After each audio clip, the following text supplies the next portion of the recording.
Imana icyubahiro. Haleluya. Bwana Yesu asifiwe sana.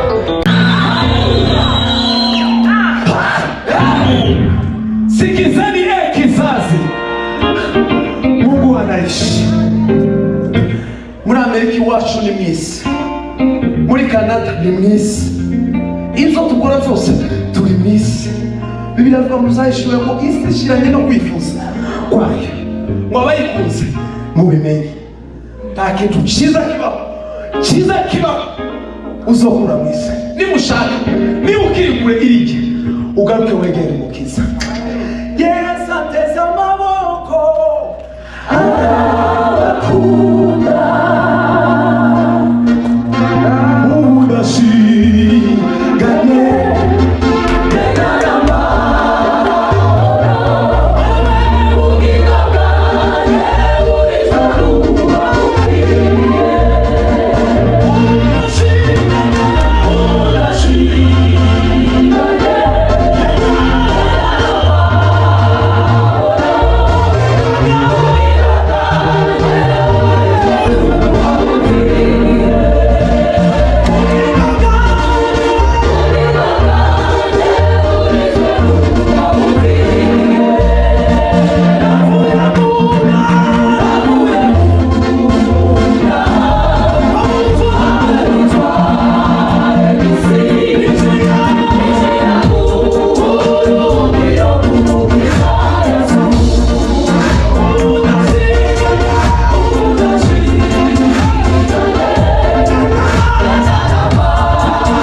shakaritime yacu imeze neza kandi Bwana sifiwe. Haleluya. Dushinganisha ubugingo bwacu.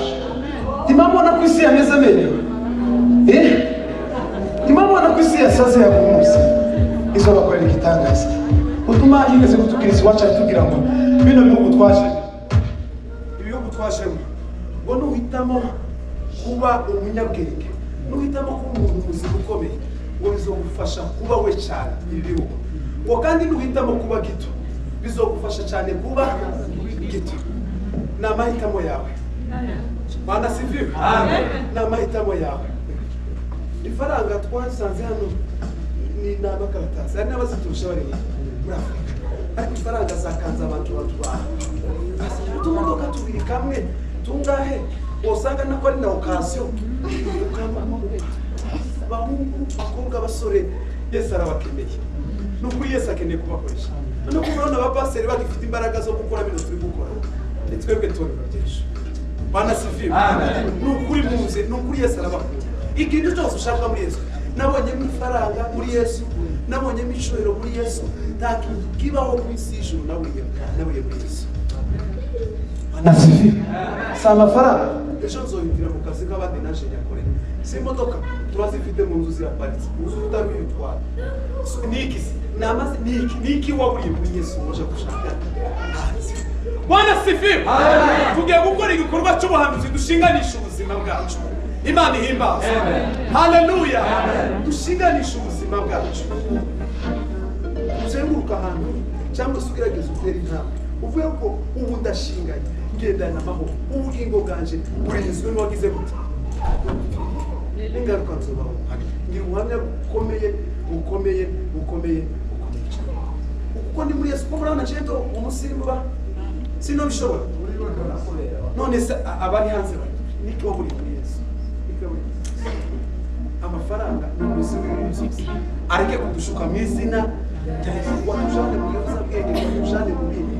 Turazanze mu izina ndavuga iwacu sinzi ko hano naho bihaba sinzi ko abahungu wenda n'abakobwa bazaba mu biyobyabwenge twebwe iwacu n'igitangaza n'ahantu hose gahari ifaranga ugerageze niwumva ubihawe mu izina rya Yesu muri iki gihe isi yameze amenyo ya sasa uvuge ngo Mana shinganishije ubuzima bwanjye shinganishije ubugingo bwanjye shinganishije umuryango wanje shinganishije abana banje shinganishije ababyeyi banje Bwana asifiwe sana no gusa ngo ubugingo bwanjye bugizwe no bituma nagutumye ngo mukunga gusoza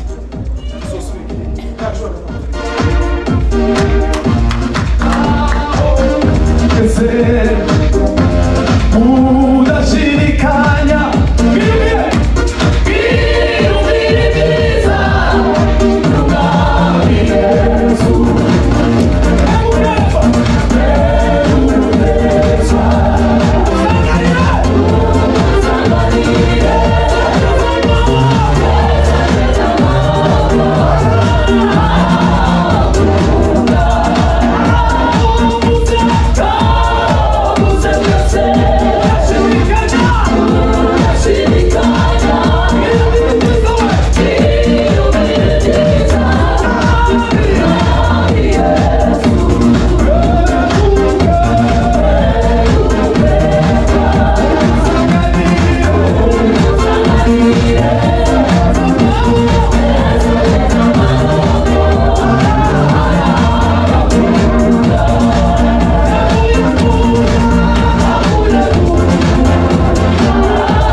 muri ibyo aravuze ngo amahoro ya Satani aduha kurega ibibazo nukenera icyubahiro muri Yesu uzakenera.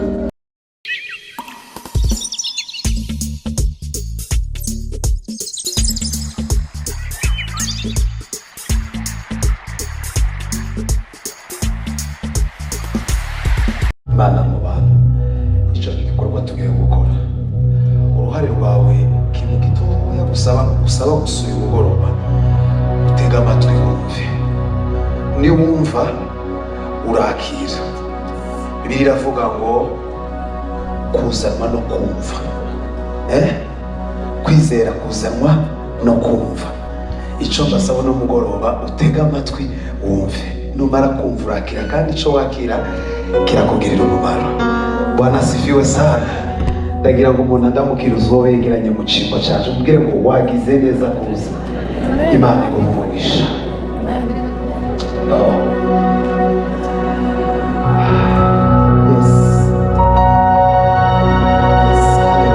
Cyangwa Imana ngo inyota vanumva yo kubayobora mu kuramya Imana icyama mukaba mufite nyinshi namwe yo kubitegera. Kuva umunsi mbitekereza nagize inzara n'inyota yo kuramya Imana nawe. Hari ikintu kigomba kuba uyu mugoroba ku buzima bwawe. Umuntu ufite Bibiliya hafi basomere Zaburi 37 umurongo wa 4 niba nibuka neza. Nicyo cyanditswe tugiye gukoreramo muri uyu mwanya. Zaburi 37 umurongo wa 4 hari uhageze haravuga ngo 37 umurongo wa 4 Rero kandi wishimire Uwiteka nawe azaguha ibyo umutima wawe usaba. Amen. kandi wishimire Uwiteka nawe araguha ibyo umutima wawe usaba. Aho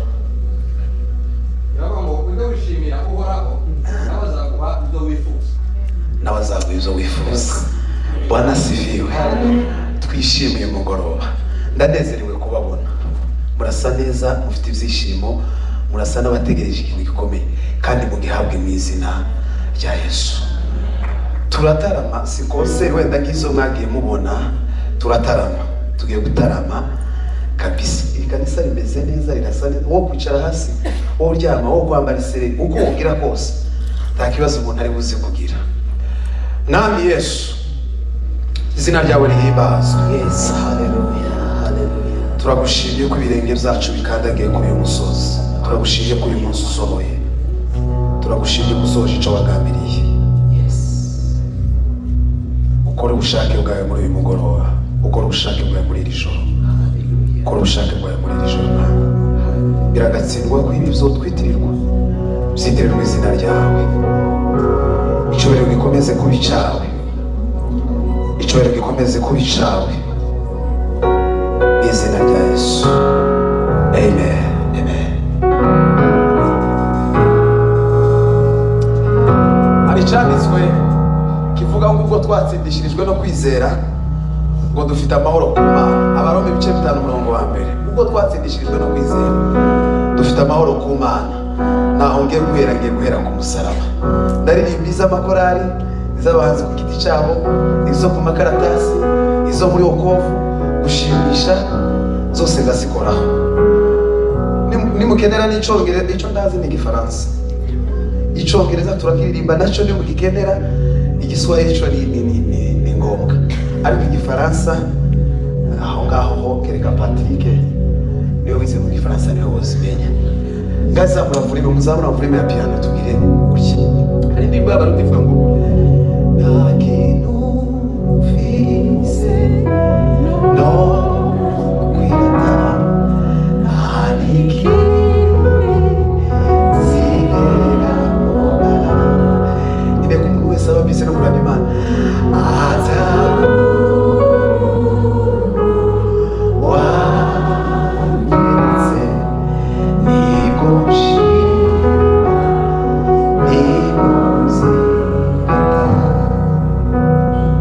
kandi nta kintu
mbese nakwituriki mbese nakugereranya imirimo y'intoke zawe irantangaza wabaye umukamumbe k'ubuntu umara kisaka k'ubuntu ndagukunda nzagukorera nzakwigisha mbese nakuturiki mbese nakugereranya nane imirimo y'intoke zawe irantangaza wabaye umukamumbe k'ubuntu umara kisaka k'ubuntu ndagukunda nzagukorera nzakuririmba ishimwe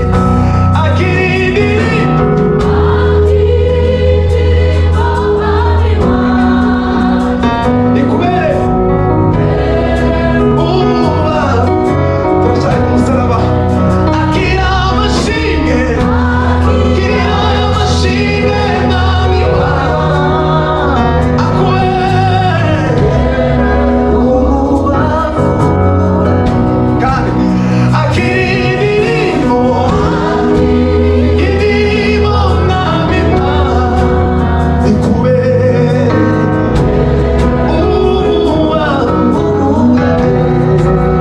akira amashimwe shimwe mwami wawe akubere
Bwana sifiwe. Tukiwa mu Rwanda hari amatora twazaga tujamo y'abadeperi bakagira amakorasi aya ari amakorasi yo kubigiriza noneho twinjire mu ndirimbo urihangana ntabwo twabonye umwanya wo kuziprojecta kugira ngo ariko ko ndabona abantu benshi nkabona nyinshi turirimba muraza kuzimenya amen ngaha turirimba indirimbo y'igiswahili hanyuma tuze gukomeza nzoni sawa twagiye rero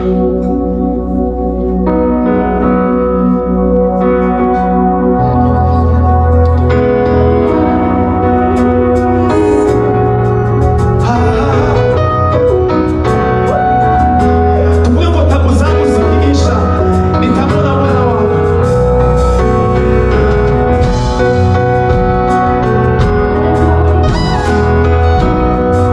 Haleluya.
gucika imbaraga n'izanyu. Yes, muzazamure muri returo. Bwana sifiwe. Hari abantu bari hano bumva ururimi rw'igiswahili, singenera ngo muri ibintu abantu bahumva. Naona mbingu zimefunguka na Yesu yu mkono wa kuume akinitazama kwa upole kwa macho yenye huruma. Bwana sifiwe. Tuliimba na kuko wengine. Naona mbingu zimefunguka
Roza muhamya murabizi neza, ariko niyo ndirimbo nakiriyeho umuhamagaro.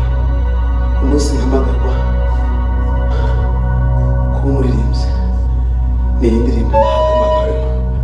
Nari ndahantu mu gisambu pasiteri mu Gihuru,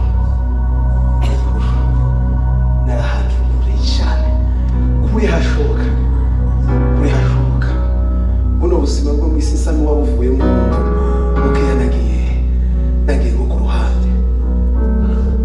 Mutaraza nyine ndi muri ako gace, arambwira ngo ngwino kwigisha indirimbo, arayinyigisha, arangije arambwira ngo fata mikrofone arayimba, kwamara aragenda. Bwana sifiwe. Iyi ndirimbo irangiye bazavuga ngo baada ya taabu ni furaha.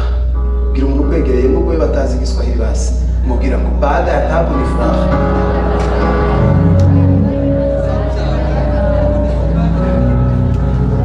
Yakamenye karoshe cyane. Sarere nanje sinzicisha.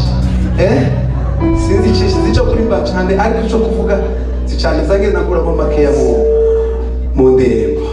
Ngaho twage papa. Twagiye.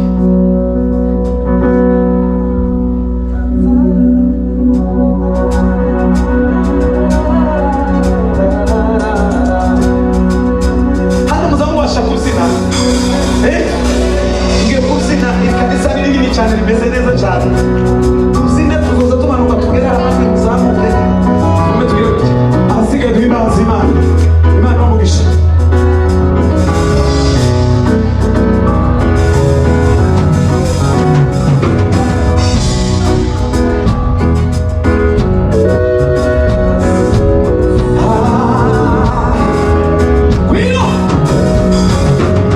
Imure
wenyine mu wawe cyangwa mu cyumba cyawe tugiye gukora igikorwa cy'ubantu tubwire ngo amen amen ahasigaye tugendagende twese tunyurane mu buryo ubwiza bw'Imana bwibonekere ubere umugisha mugenzi wawe siko biroroshye kugerageza ubere utambwe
ugende jewe mfite icyifuzo naje gutaramira uno mugoroba niba nawe ugifite waba utaramira kuri cyo si indirimbo yose baririmba uyohereze kuri cyo ndabizi neza ko hari umwanya tuzakira nyuma yaha tugiye gusubiramo amen amen kandi mumeze neza umuntu naramusobegera kugira ati Imana igumugisha kurabikora neza ndakubita papa wihutisha ukaterwa ubwenge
nashiba roho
cyangwa se utayumvise wandike tuze kwiririmbira.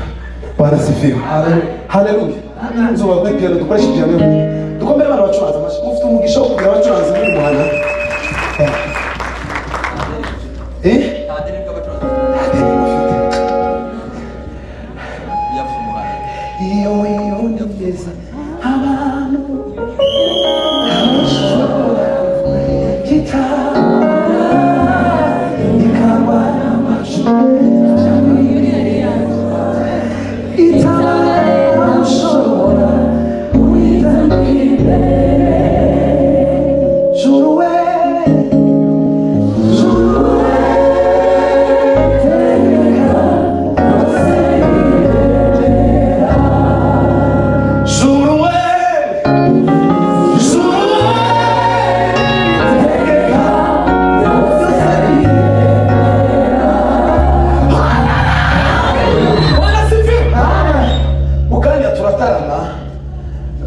nitumara dusenge jewe niko nahawe ndabataramisha tumara dusenge tukumwe n'abashumba badusengeshe. Bwana asifiwe. Izo zose n'utundi hano tumaze n'iminsi natwe tubitse aho ngaho harimo nako ngako. Bwana asifiwe. Vuga ngo umutima waje himbaza imbaraga z'Imana. Nitumara twikira inyuma mukunga batubwira ijambo ry'Imana twama dufatira kugeza uwa nyuma asoza hano amasaha yatugoye kubera ukuntu umuntu mutarama mutinze tuba twashaka ariko Imana ibaho umugisha muza mutarama kugeza ngasanga dusoze ngasanga saa 8 sababu saa 5 abandi saa 6 je ndava muri tuwani wayibonye papa. Okay, twagiye sebenige nitumara tugira umukunga twumva umuvuga butumwa tutaza abantu baze ku ijambo ry'Imana tuze gukomeza hanyuma nibwo turi muri ibintu byose ngacuranga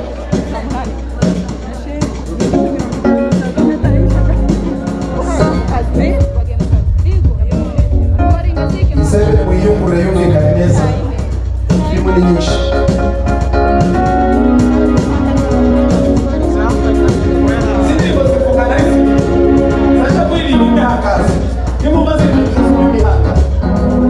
Zamana za kutombe,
natwe turishimye nibutse imirimo y'Imana.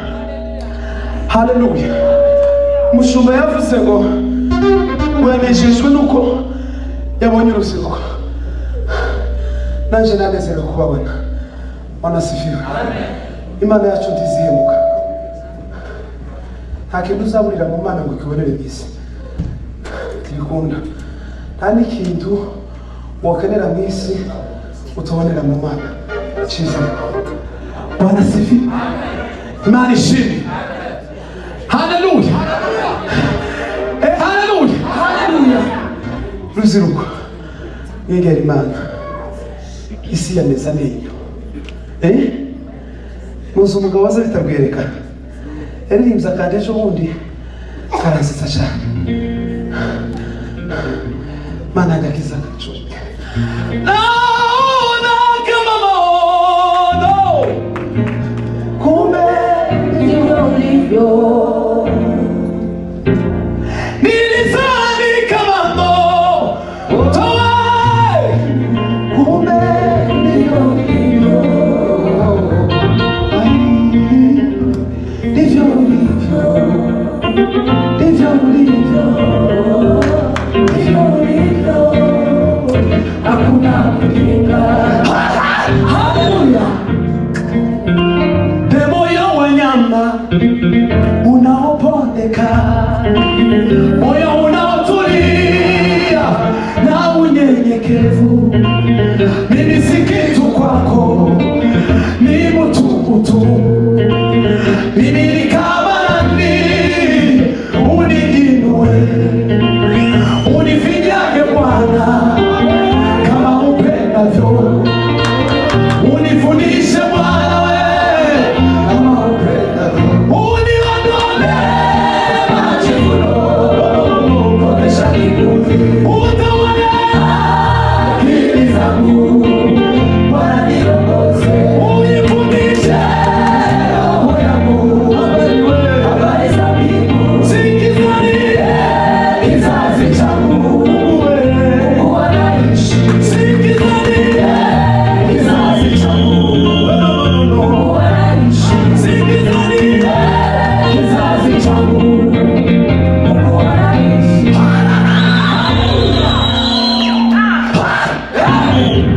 Sikizani kizazi, Mungu anaishi.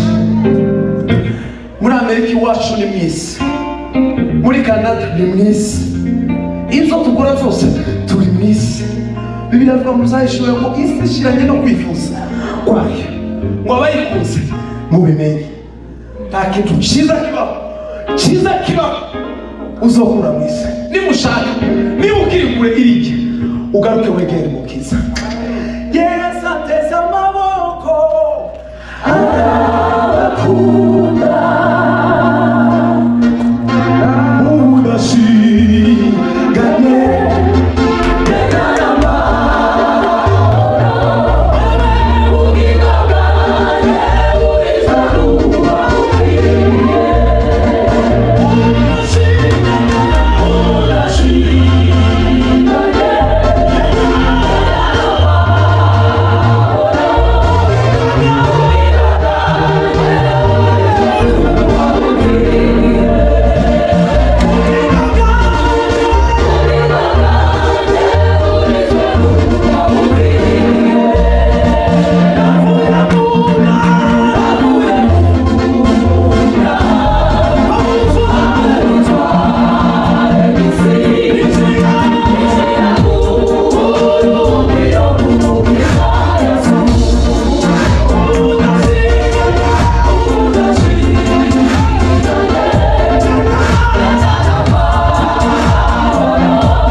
ubugingo bwacu.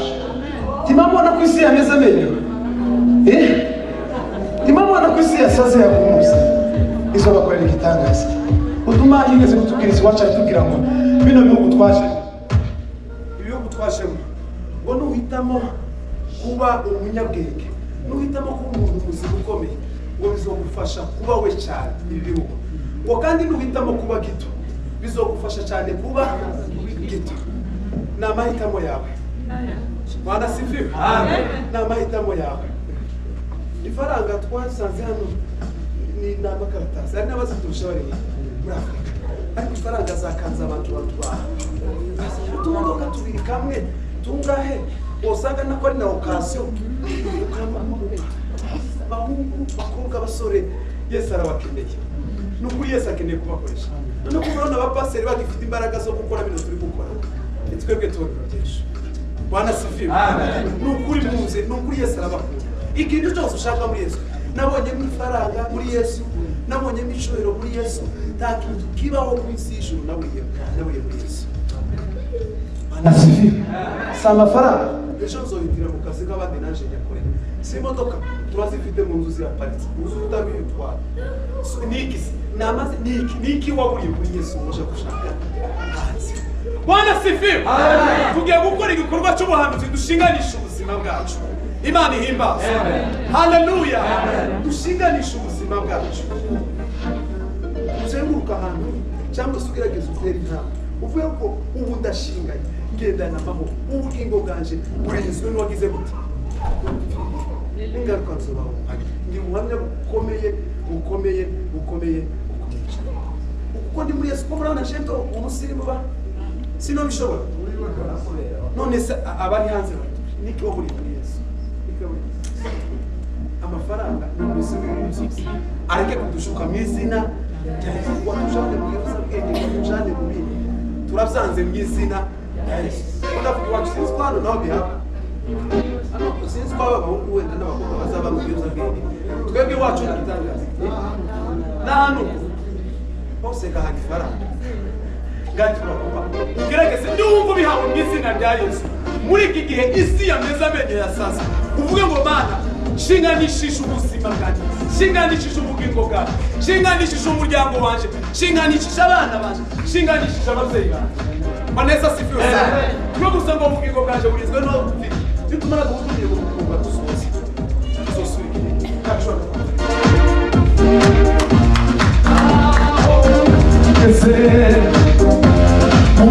Udashirikanya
turabumviriye.